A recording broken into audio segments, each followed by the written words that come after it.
तो अभी अन्नू जी आप भी पाए लगो गुरु जी। हाँ अन्नू कोटि जी कोटि आप भी प्रणाम अब या गुरु जी और बिल्कुल माता जी एकदम के से चरणों में जी। जी गुरु जी, सत्य सत्य ईश्वर है, सत्य गुरु है, सत्य परमात्मा है। सत्य बे अनंत है। और सॉरी, सत्य सत्य एक तरह से वो प्रेम का धागा है जो मालिक ने हमें पहनाया है, हमें प्रेम की राह पे भेजा है।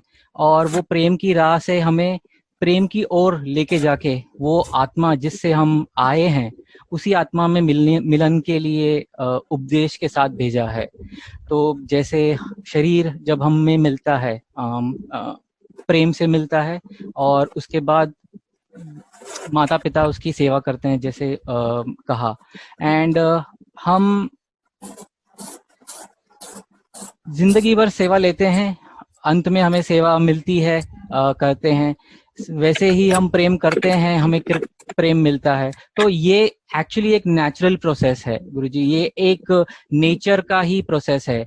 नेचर ही सब कुछ है, जैसे हम नेचर की क्रिएशन है। नेचर का कोई एंड नहीं है, पर हमारा एंड है, इंसान का एंड है। दैट्स वाई हम कहते हैं सत्य एंड हमारे लिए एक स्टार्ट है with an end of an beginning. तो हमें कोई रूप मिला है, कोई नक्शा मिला है, वो उसका एक शरीर है, लेकिन हम अल्टीमेटली एक आत्मा है जो परमात्मा के लिए ही, बनने के लिए ही भेजी गई हैं, और वो गुरु कृपा से ही हो पाएगा। अब सत्य को देखा जाए तो अच्छा बुरा, या वैसे सत्य का कोई नजरिया नहीं होता है। सत्य अटूट है, अखंड है। सिमिलरली जैसे हम नेचर कहते हैं, आप जो नेचर में डालेंगे वही आपको आउटकम मिलेगा। आप वैसे ही आप सत्य में आपने प्रेम की वाणी को मिला दिया। जैसे गुरुजी कहा करते थे कि आप प्यार को और प्यार दीजिए तो आपको प्यार और मिलेगा। उन्होंने सिर्फ हमसे प्यार किया है, और उतना प्यार शायद माँ बाप, भाई बंधु, सखा शायद नहीं कर पाए। मतलब वो कर पाएंगे, उनमें भी सिर्फ थोड़ा कोई स्वार्थ होगा, या कोई रिलेशन होगा, एक लिमिटेशन होगी, एक कंस्ट्रेंट होगा। पर गुरुजी का जो प्यार था वो हमारे लिए इक्वल था, अनकंडीशनल, जिसे जैसे उन्होंने मेंशन किया, अनकंडीशनल था। एंड उनका भी यही विदाउट एनी एक्सपेक्टेशंस था, सबसे इम्पोर्टेंट। तो नेचर भी वैसी ही है, उसे सिर्फ प्यार चाहिए। हम कितना भी खराब नेचर को देते हैं, अल्टीमेटली नेचर हमको पॉजिटिव करके रिटर्न बैक देती है। तो ये हमें एक्चुअली नेचुरली हमें समझना चाहिए कि अगर हम वो नेचर जैसा बन जाएं, क्योंकि हम एक्चुअली देखने जाएं तो हम एक नेचर का मिनिएचर वर्जन है। जैसे गुरुजी कहा करते थे, हम बूंद हैं और वो सागर है, नेचर जिसे हम कहते हैं। अब सागर में ही बूंद को मिलना होगा। हम अपने हिसाब से जीने की कोशिश करते हैं, हम अपनी बुद्धि लगा के कोशिश कर लेते हैं जीने की, पर करना वही होता है जो नेचर चाहती है। तो हम इससे बेटर ये नहीं हो जाए हम नेचुरल हो जाएं, और नेचर का वेट करें कि नेचर अपने हिसाब से करे, एंड वो करेगी। इसमें कोई सेकंड ऑप्शन या सेकंड डाउट या कंसर्न होना ही नहीं चाहिए। तो हमारा सिर्फ एम यही होना चाहिए कि हम अपना सत्कर्म करें, जो हम गुरु के ध्यान में रह के कर सकते हैं, एंड अल्टीमेटली नेचर का रिजल्ट का वेट करें। और रिजल्ट का वेट भी क्यों करें, विदाउट एक्सपेक्टेशन करें, क्योंकि नेचर भी वैसी ही है, उसका कोई एक्सपेक्टेशन नहीं है हमसे। वो करेगी, जितना और करेगी उतना और करेगी। वैसे ही गुरुजी ने हमें कहा है कि हम सेवा भी निस्वार्थ करें। इसका अगर हम एक्सपेक्टेशन हटा दें अपने लाइफ में से, तो रिजल्ट्स के बारे में आप सोचा ना करके प्रोसेस में आप इतने लीन हो जाएं, आप वो आत्मा की तरफ खोज करें जो हम मालिक से लेके आए हैं। और वो आत्मा जब जागृत हो जाती है, जिसे हम कहते हैं कि वो नेचर के हिसाब से ट्यून हो जाती है, जब वो फ्रीक्वेंसी मैच हो जाती है, एंड वो जो राइमिंग या जो अच्छा, सबसे अच्छा सुरीला स्वर मिलता है उसमें, उसकी वाणी तो सबसे बेस्ट रहेगी, उससे उसका प्रकाश तो अनबिलीवेबल रहेगा। तो वो एक्सपीरियंस जिसे हम कहते हैं, जो हमें गुरुजी ने कहा या फील करवाया, हमें वो आशीर्वाद जब मिलता था, वो हमें जब सर पे हाथ रख देते थे, तो ऐसा लगता था कि वक्त वहीं पे थम गया है, इसके आगे ना कुछ सोचना है ना कुछ करना है, बस यहीं पे यही पल को हम एक स्नैपशॉट लेके हम लॉक कर दें। पर वो हमारी शायद स्वार्थ होती थी, या हम स्वार्थी हो जाते थे। गुरुजी ने कहा था कि उसको हम एम्पलीफाई कैसे करें, उसको हम मैग्नीफाई कैसे करें, हम उसको और कैसे बढ़ाएं। अब एक एक अगर एग्जाम्पल मैं दे सकूं तो प्लीज अलाउ करें, मतलब मेरा पर्सनल एग्जाम्पल है, सॉरी अगर थोड़ा गलत जा रहा हूं तो मैं भाई तो आप बोल रहे हो, आपने बोलते रहना है सर। जी जी सॉरी। तो मम्मी के साथ मेरा काफी अटैच था। तो मम्मी को थोड़ा एज में आके थोड़ा घुटनों का थोड़ा दर्द होना शुरू हुआ, एंड एक नेचुरोपैथी का डॉक्टर था खार में, उसने मम्मी को सजेस्ट किया कि आप ये छोटी मोटी प्रैक्टिस है जो आप अपने बेटे को कह सकती हैं, एंड वो आपको एज अ जैसे हम एक्यूप्रेशर देते हैं वैसे ही आपको थोड़ी वो हीलिंग देंगे, मतलब प्रेशर लगा के। तो मम्मी ने पहले तो इनिशियली मुझे पूछा कि आप करना चाहोगे। मैंने ना हाँ कहा ना कहा, क्योंकि वो मतलब इंटरेस्ट था या नहीं था या अपनी लाइकिंग थी। पर मम्मी ने मतलब उसे मुझे मनवा लिया कि वो कर लूं मैं। तो मुझे वो अच्छा भी लगा करने में स्टार्टिंग में। तो जैसे कहते हैं ना बत्ती जगती है, तो थोड़ी बत्ती जगी। एक बार हम अंधेरी स्थान पे थे, एंड गुरुजी से मिले थे। तो जब आशीर्वाद ले रहे थे तो गुरुजी ने ऐसे ही सबसे हमेशा पूछते हैं कि क्या अच्छा कर रहे हैं। तो ऐसे न चाहते हुए भी या आत्मा से अंदर से आ गया कि गुरुजी हम ये कुछ सीख रहे हैं, एंड ये एक कार्य है जिसमें हम बॉडी के पार्ट्स को प्रेशर देके जो केमिकल्स होती हैं वो उसे रीइग्नाइट करते हैं, या वापस उसके अंदर ही पैदा होते हैं जो हमारी डेफिशिएंसी हो या केमिकल में कोई लोचा हो ऐसे। तो एक्चुअली स्पष्ट शब्द तो मिल नहीं रहे थे गुरुजी को समझाने के, क्योंकि ना सकिए थे, ना समझ थे, और अभी भी थोड़े जिसे कहते हैं कि हम हैं अभी भी। मैं अपनी बात कर रहा हूँ जी गुरुजी। तो वो कह के गुरुजी ने अगले गुरुवार को कहा कि ये तो थ्योरी की बात हो गई, आप प्रैक्टिकल कब करके दिखा रहे हो। तो मैंने पहले तो कान पकड़े। मैंने कहा गुरुजी ये मैं सीख रहा हूँ, मुझे 1 हफ्ते का और टाइम चाहिए। तो गुरुजी ने कहा हाँ हाँ तेल लगा के तैयार हो जाइए, मैं तैयार हूँ। तो पहले तो थोड़ी झिझक हुई, हिचक हुई कि गुरुजी से ऐसे जाना और मिलना, और उसके बाद गुरुजी के साथ बैठ के इतना समय निकालना। क्योंकि जब मैं छोटा था, इन सेंस 20-21 की एज में, तब तक हमारी गुरुजी से जो कनेक्ट या बॉन्ड थी वो सिर्फ आशीर्वाद लीजिए, और उसके बाद जब गुरुजी जब पूछते थे कि खुश हैं या नहीं है, हम अपने ही ध्यान में हाँ या ना का जवाब देते थे, और जो भी कहना था कहते थे। तो वो फर्स्ट टाइम एक्सपीरियंस होता था एज सच आत्मा का, जिसको हम कहते हैं। तब तक वो शरीर मिल रहा था, एंड शायद वो समय आ गया था कि आत्मा बुला रही है उन चरणों के लिए, और वो उसकी प्यास बढ़ रही है। तो वो शायद राइट टाइम आ गया था, मैं कह सकता हूँ, या जैसे समझना हो सबको।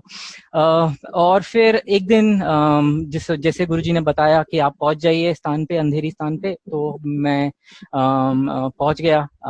अब पहुंचे तो गुरुजी ने कहा शुरू हो जाइए। अब वापस मन में दुविधा आ गई कि जो एक्यूप्रेशर या जो हमने ये सीखा है नेचुरोपैथी, ये तो करना है पैरों से। अब वहां पे तो मेरे भगवान बैठे हैं, वहां मेरे गुरु बैठे हैं, एंड वो मैं कैसे गुरु को पैर से पहले मैं प्रेशर दूं, और वो भी बॉडी के सारे पार्ट्स को। तो जिसको कहते हैं ना, बुद्धि दिमाग बहुत ज्यादा चला रही थी, एंड वो शायद कुछ सोच नहीं पा रही थी। मैं 2 मिनट के लिए, 4 मिनट के लिए, 5 मिनट के लिए वहीं पे ऐसे ही बैठ गया था, और गुरुजी नीचे ऐसे मतलब लेटे हुए थे कि ताकि मैं स्टार्ट कर सकूं। बाजू में 2 कुर्सियां लगा दी थी, क्योंकि वो प्रेशर ऐसा देना होता है कि कुर्सी का सपोर्ट चाहिए होता है, बैलेंस करना होता है थोड़ा बॉडी को। एंड 5 मिनट बाद गुरुजी ने पूछा, प्यारे शुरू नहीं हुआ? तो मैंने हाथ जोड़ के कान पकड़े और गुरुजी से कहा कि गुरुजी ये मैं कैसे कर लूं? मैंने कह तो दिया था पहले कि ये थियरी है और प्रैक्टिकल भी है इसका, पर ये प्रैक्टिकल मेरे से प्रैक्टिकल नहीं हो पाएगा। तो गुरुजी ने पूछा फिर क्या है ये मतलब? तो मैंने गुरुजी को कहा कि ये ऐसे पैरों से प्रेशर देने होते हैं। तो गुरुजी ने बोला कि इतना भेजा खोपड़ी क्यों लगा रहा है? जहां दिल लगाना है तो अपनी खोपड़ी क्यों लगा रहा है? तो गुरुजी ने सबसे पहले एक जोर से लात मारी। अब वो लात पहले मुझे पड़ी और थोड़ा चक्कर आया, उसके बाद मैं स्टेबल हुआ गुरुजी।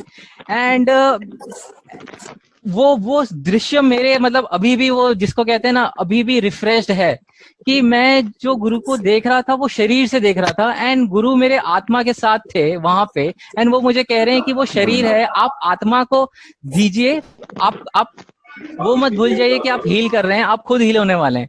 तो मुझे वो फर्स्ट टाइम एक्सपीरियंस वहां से हो गया। तो वो से वो प्रक्रिया शुरू हुई। मैंने सबसे पहले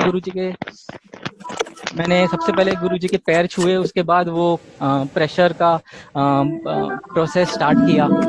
एंड एक्चुअली देखने जाएं, और मैं अभी भी वो फील कर रहा हूँ, वो जो हीलिंग, वो हील वो एक्चुअली मैं हील हो रहा था सब जगह से।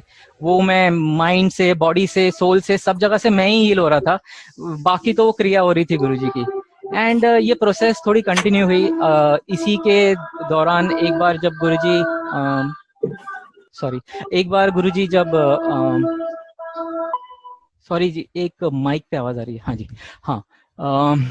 तो एक बार गुरुजी जब गुरुस्थान लोनावाला में थे, गुरुधाम में, तो वहाँ पे मैसेज भेजा गुरुजी से कि ऐसी अभी टाइम का सदुपयोग करना है, क्योंकि गुरुजी हमेशा कहते थे कि बाकी सारी चीजें आती जाती रहेंगी, मतलब मनुष्य के लिए या इंसान के लिए धन दौलत शोहरत जो भी है वो सब चले जाएगा, बट इम्पोर्टेंस टाइम को दीजिए, क्योंकि टाइम ही सबसे ज्यादा किफायती होना चाहिए, टाइम का राइट सदुपयोग होना चाहिए।